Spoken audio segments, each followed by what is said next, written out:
because, again, he's an overconfident bastard.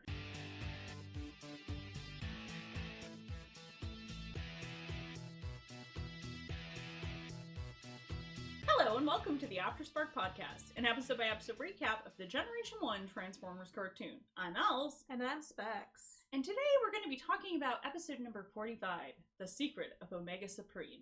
Let's talk about giant robots, shall we? Yep. We start out our episode today with the Constructicons maneuvering an asteroid via moving a rocket.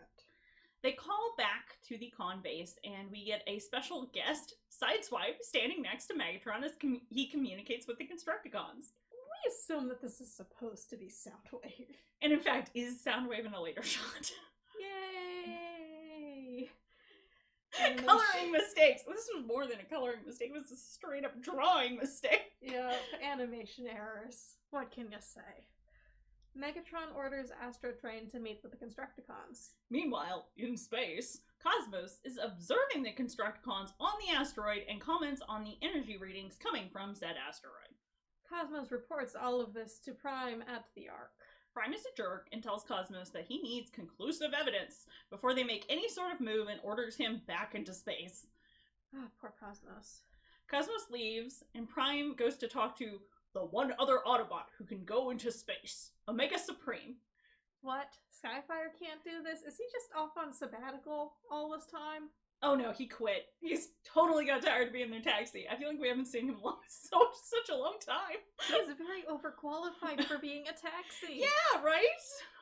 Optimus drives out into the middle of the woods and calls for Omega Supreme, who, emerges from the woods despite, being many times taller than the woods.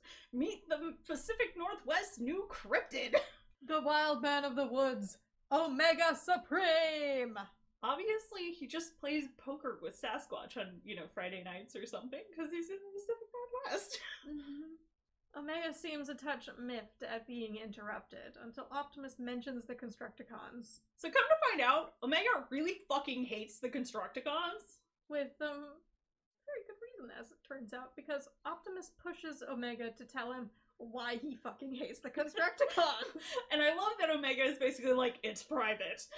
But Optimus cares not for privacy, and insists that Omega tell him anyway.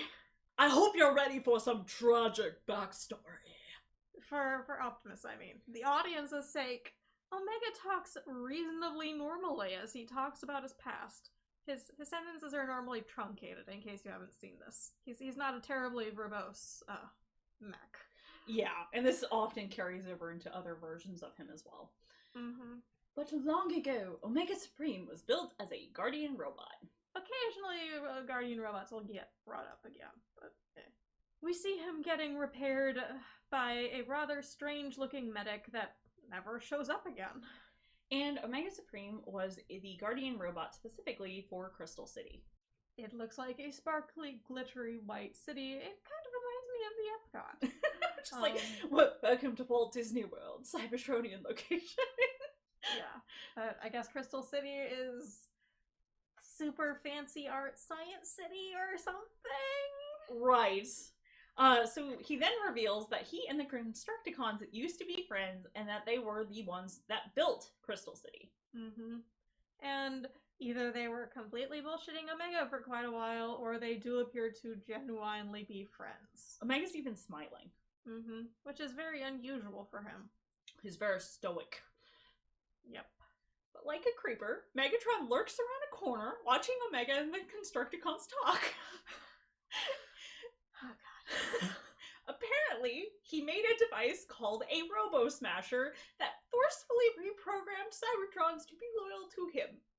It is just as creepy as it sounds, and it looks rather disturbing. Very tentacly. I'm not saying I'm kink-shaming Megatron, but I'm kink-shaming Megatron. I think we both are. I mean, he kind of warrants it. Tentacles! Why are there so many tentacles, Megatron? Yes, considering all the tentacles. Regardless, the Constructicons are next on his little hit list. The Constructicons enter Crystal City with the intention of performing maintenance. But Megatron traps them in a room and unleashes the Robo Smasher on them. How did he get that in there? No one fucking knows. Omega Supreme is stationed in front of the Crystal City when the Constructicons come up to him and say the capital city is being attacked by the Decepticons. Never mind that they were, just inside the city and apparently are approaching from the outside in this scene, or maybe there's some weird time manipulation here. Right, but we are given no indication that any amount of time has passed, which, granted, considering this show, it could have been a week. I don't know. But yeah, I don't know how any of this happened. Yep. So they convince Omega to leave and that they will guard Crystal City in his place. At some point, Omega Supreme realizes there isn't an attack and becomes concerned, presumably because he is aware of the Robo Smasher, that the Constructicons were lying to him.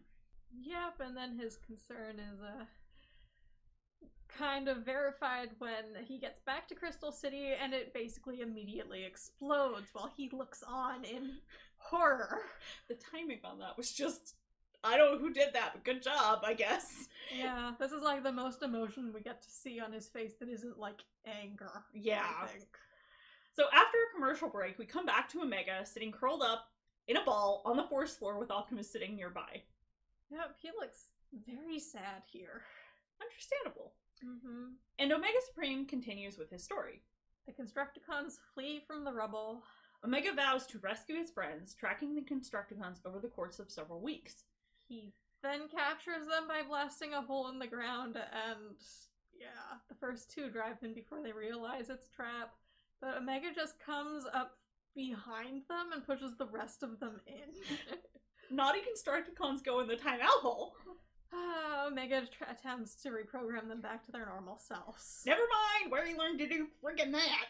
That's honestly kind of scary. Omega Supreme can rewire your brain. He's a bot of many talents. Yep. This appears to work with Hook saying, "I feel sane again."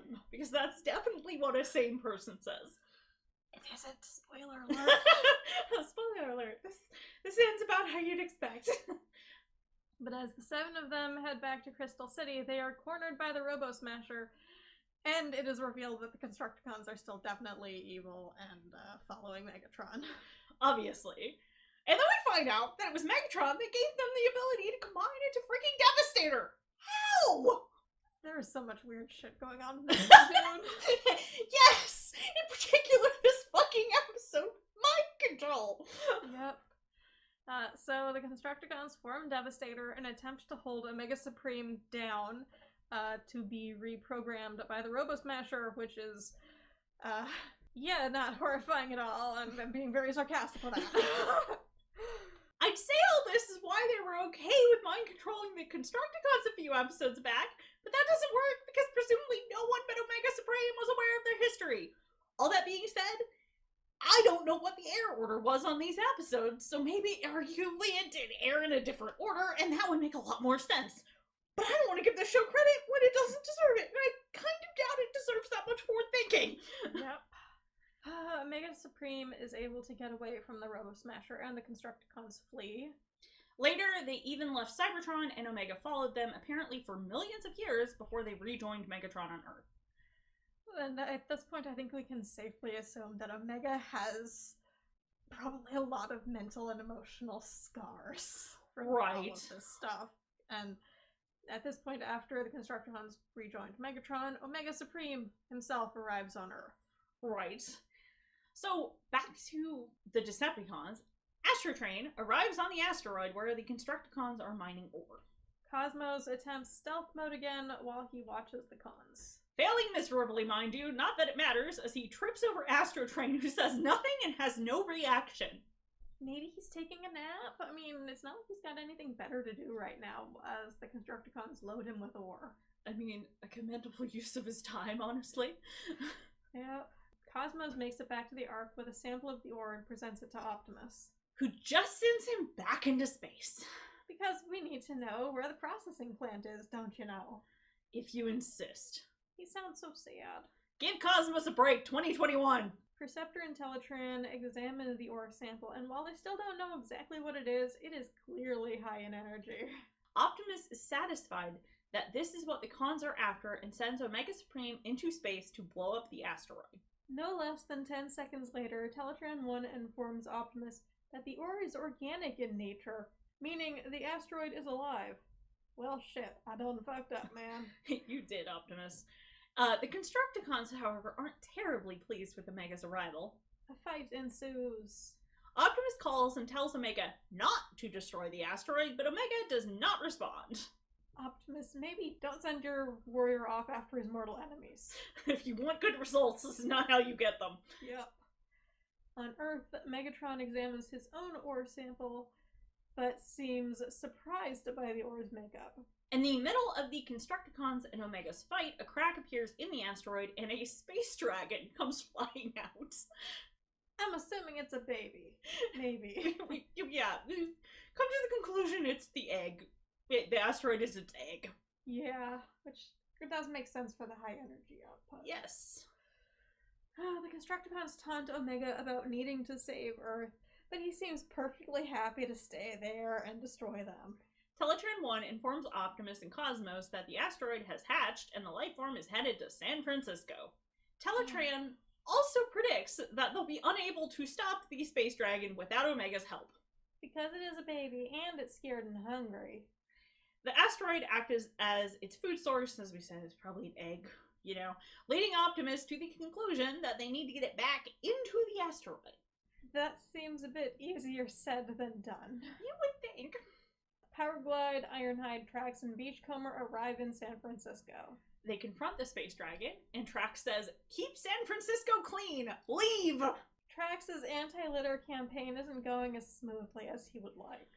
Smokescreen appears out of nowhere and jumps into the fray. Not that it does much good, as the dragon just flies away. And now, in the Arctic, the Constructicons have made it back to Earth with Omega in close pursuit.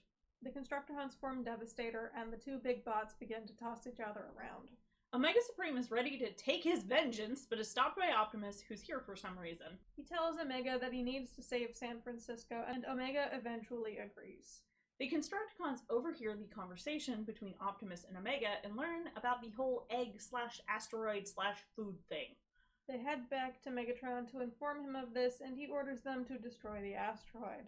Some bots just want to watch the world burn, and that's entirely what he intends to do, allowing the dragon to wreck the planet while he sits back and watches. The dragon continues to shoot lasers all over San Francisco. I love that it has lasers. This newborn alien has lasers. Well, it's a baby space thing. It's gotta have something to deal with shit. Obviously. Beachcomber spouts some hippy-dippy nonsense about them all being one with the universe. But Trax takes a slightly more pessimistic view, telling him to duck as the dragon does another flyby.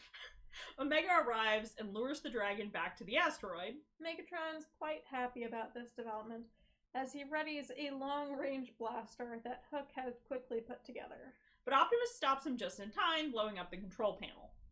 Somehow Optimus takes out Megatron and all the Constructicons by shooting in their general direction. The space dragon eats the remainder of its asteroid and then just flies off, and that's the end of that.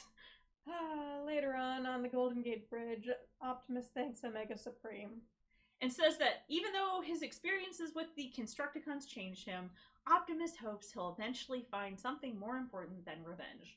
Omega responds favorably for him, while the light glints off the barest of tears in his optics. And that's the end of the episode. Emotional Omega Supreme, a space dragon just flies back off into space. I don't know what that's about, or if we need to worry about it coming back, but fine, whatever. Join us next time, as the Autobots are the perfect size to add to my collection, even without a Megatron in the set. Alright, so for today, Owls is giving our fanfic recommendations because I am forgetful. To be fair, one of them I actually did put on this episode because it was relevant, so... That is true. One wildcard pick today. The first one is Giving Life to the Future by Murphily. It is in the Shattered Glass continuity. It is G, it is Jen, there are no pairings. Our characters are the Shattered Glass Constructicons, Megatron, and Starscream. And in summary, the war is over and Scrapper has a plan. Hook concurs. Our theme for this is the Constructicons and the Crystal City. It is directly relevant to the Crystal City getting destroyed in the Shattered Glass universe, and it is a one-shot.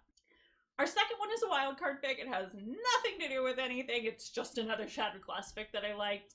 It is called "But Officer, My Husband Was in There," which is a wonderful title. Our author is Interstellar_Child. Our continuity is IDW Shatterglass. Our rating is T. It is / It is a Minimus Ambus Megatron fic.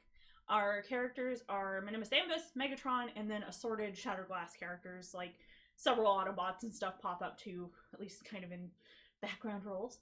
In summary, Minimus knows how the world sees him, he knows how his brother is using him, he knows a better world is a foolish dream, but he can't help but dream. And it was part of the Minimags week last summer. It was day 6 for like AU. Again, wildcard, it's a one-shot. It might be my favorite Shatterglass Minimags fic right now, because it was very well done. So, highly recommend. If you don't know what Minimus Ambus is like in the Shatterglass universe, he's basically like a Black Widow. It's amazing. Very, very opposite of what he normally is. And our fan art recommendation for today is Hertzspalter. They do a lot of G1, but they kind of do a bit of everything. They have some really nice simplified versions of the G1 bots in their G1 recap comic series, which is hysterical. By the way, we're just recommending the entire page of that. They also have some lovely standalone work, but we've linked to several of their comics. First, we've linked to their G1 recap series, as I said, and then a comic with Rodimus and a poor, beleaguered Ultra Magnus. Why is this my life? I broke all of it. Yes, it is delightful, and I love it. And then we have a Cygate Halloween comic. Pumpkin vampire. Yes, we have Tailgate as an adorable little pumpkin.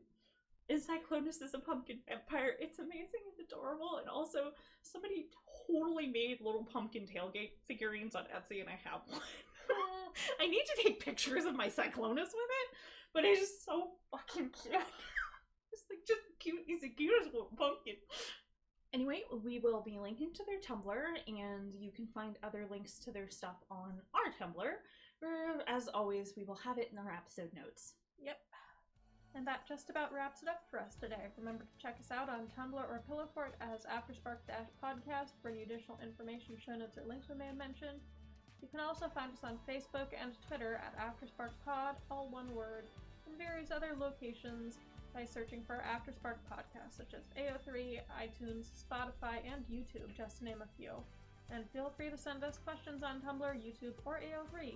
Till next time, I'm Specs. And I'm Alice. Toodles!